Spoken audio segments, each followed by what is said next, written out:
Absolutely. Without a doubt. Yeah. And then we went to the worst city in America, Yeah. St. Louis. Heck yeah. And the Cubs took 2 of 3 from the Cads, 5 series wins in a row, which is including amazing. playoffs. I love it. That is so makes me feel good on the inside. So, first game was a little bit painful, considering the man who should not be named hit a walk-off home run. Should have been a sweep. Should have been a sweep. Absolutely should have been a sweep. That game was in the Cubs' lap to win, and they just didn't have it. Yep. Adam Warren let up that walk-off. Mm-hmm. He's been kind of having a rough stretch. Yeah, I mean, as of late. Do you think he's been overused? Maybe a little bit recently. He, I don't know. There's a couple times he could have gone in a different direction, and he just went Warren again. Thought that yesterday too.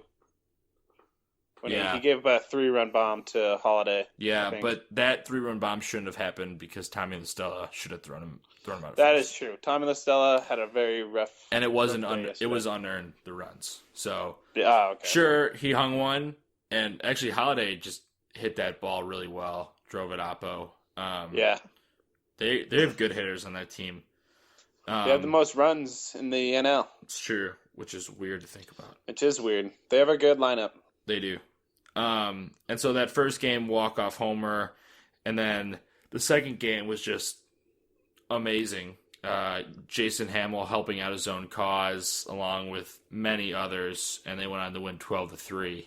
Mm-hmm. And that game was just very, very sweet. That was one of the good ones. After all the frustration with the Cubs offense and other things, finally them kind of clicking.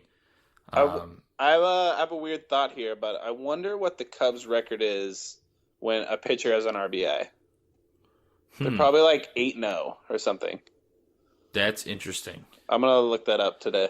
Jason Hamill has a batting average around 275. Jason Hamill is a good hitter. So is Jake. So is John Lester. John Lester's got a good swing. Yeah. I will say that. He's gotten a lot better. Same with Trevor Cahill. Oh, yeah. And Travis Wood. Yeah. Travis Wood is noted slugger.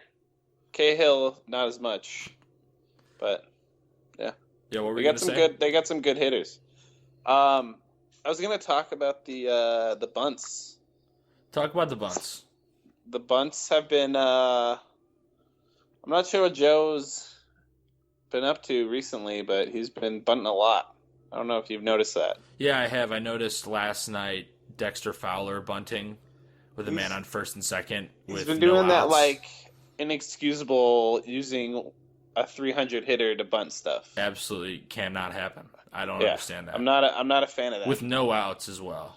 With 0 outs. Like it doesn't really make a whole lot of sense. Doesn't make sense. With the heart of your lineup coming out, I'm sorry, getting tired. I don't understand if you have like Tim Fedorovich up there, and there's a man on first and second with no outs. Yeah. Then have Timmy Fed bunt. That's fine, but Dexter Fowler. Not Dexter Fowler. I can't. I don't think that should happen either. No, should not. And then we go to yesterday, and the Cubs win a nail biter, 9-8. In large nail part, biter. It was at the end. Shouldn't have been a nail biter. I know, but thank you, Chris Bryant. That's what I'm going to say. You are a handsome man. I'm going to buy sparkles. I'm going to buy every single piece of clothing that Express has and wear it all at the same time. Oh, are they? They're suits. That suit. It's like sport jackets. It's like a fancier clothing. Look like a sport jacket type stuff. I guess he looks good in it. He was at this event apparently promoting his white jeans. So white jeans, okay, that's interesting. I don't think I could ever wear white jeans. Yeah, I don't think I could either. You definitely could. You definitely could not. I just sit down in mud all the time. Yeah, Blake's dirty guy. I love mud. All right, then we got our homestand coming up finally back at Wrigley with the Phillies, Dodgers, and your hometown D-backs, Blake. Yes, my Um, I, three favorite teams. I want to get your thoughts on Jake Arrieta though. Yesterday kind of had a shaky start. Yeah. What are you thinking? Uh, I was just thinking it was an off day for him. I mean, I don't know. I'm not going to put that much stock into one bad start. His command has definitely been like a little off in his last couple starts, but I don't think there's anything there to be like too alarmed about as of yet. Mm-hmm. So, still under two ERA, and he's still 9-0. So Can't really complain. I'm not complaining about anything. Yeah, the thing with Arrieta, you mentioned it. I think the number one thing with him right now is his command. Yeah. Just not hitting his spots as well as he usually does. Yeah. And we are spoiled.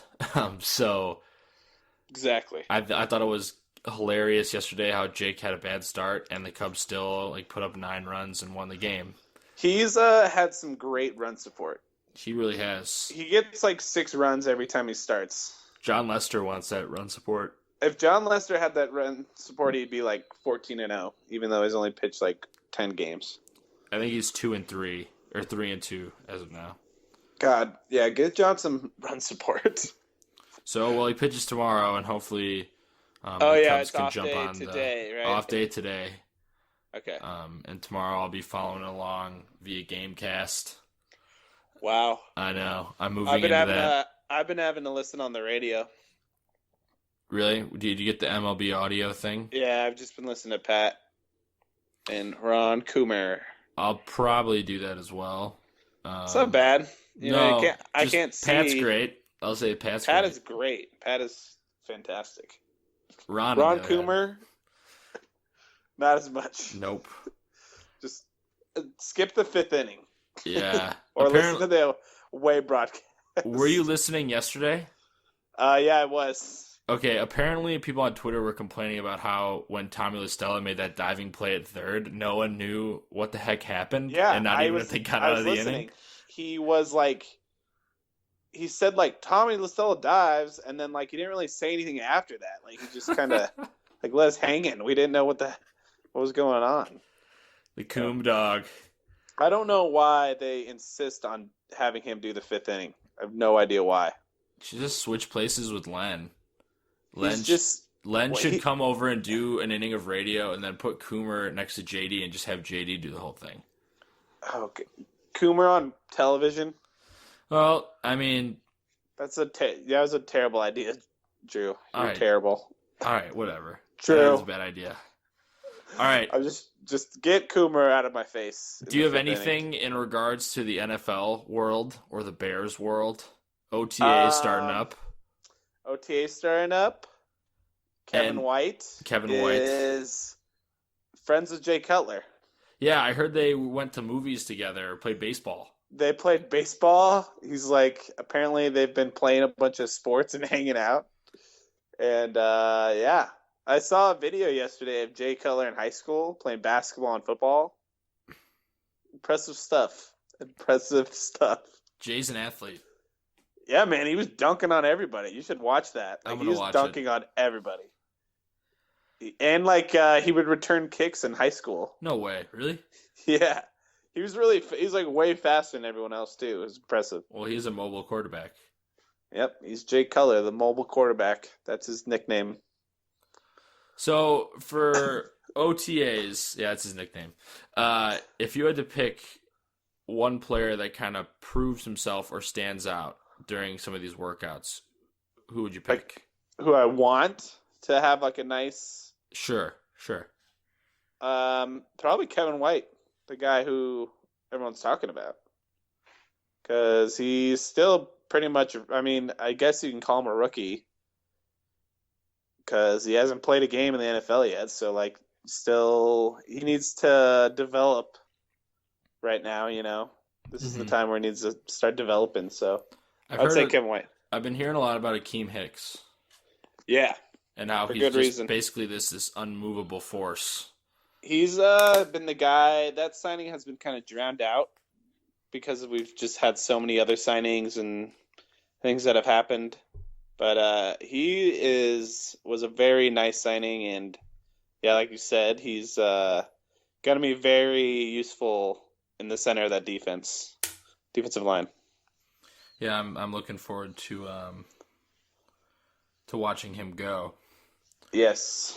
And as OTAs continue and more Bears news kind of comes out, we'll continue talking about that. But it's a little Yeah, slow. there's not a lot going on right now. It's the dead time Dead in the time. NFL. Like, there's really nothing to talk about.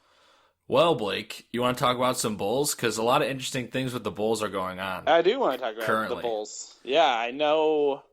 I've been following along a little bit. You want to talk NBA playoffs too? Yes, let's talk about NBA playoffs after the Bulls. We'll delve into that. Okay. All right, well, the Bulls, a lot of stuff with Joakim Noah coming out recently with a report from the Sun-Times saying that he's already telling teammates that he's out the door. Yeah. And saying that he has no trust in the front office whatsoever. And then Casey Johnson coming out yesterday and saying, quoting Noah's agent, saying that he has the opportunity to kind of re-sign and he loves the players and loves his city. And here are my thoughts on this. I don't think Joakim's coming back.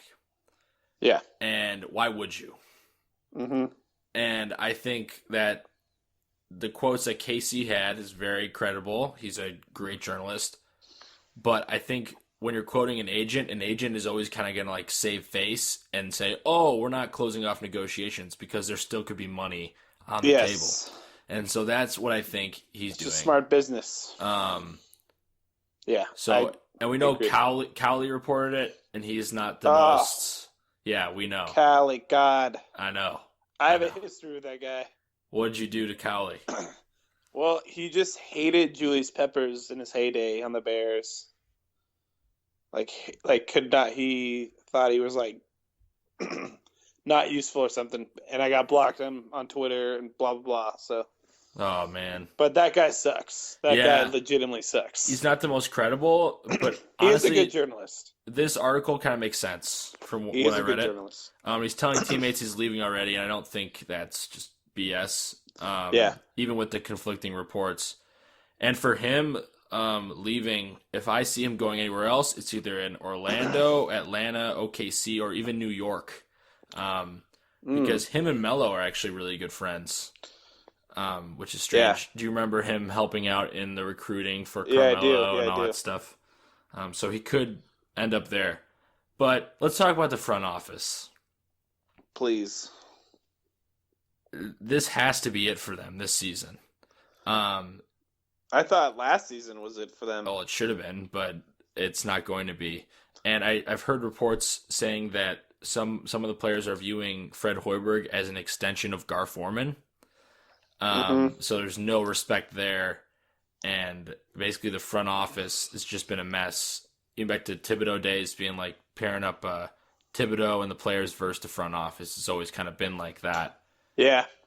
And it's extremely frustrating for Bulls fans because they're stuck in the middle and they should be looking to kind of blow it up or retool or rebuild. But instead, they're going to continue to look to be competitive and try to make a run this year. Just head down that path and they never veer off. Yeah. Mm-hmm. But Garpax is extremely frustrating, and I wouldn't have faith in them either. On a scale of 1 to 10, how much faith do you have in the Bulls front office? I'd probably say like a 5. A 5. Yeah.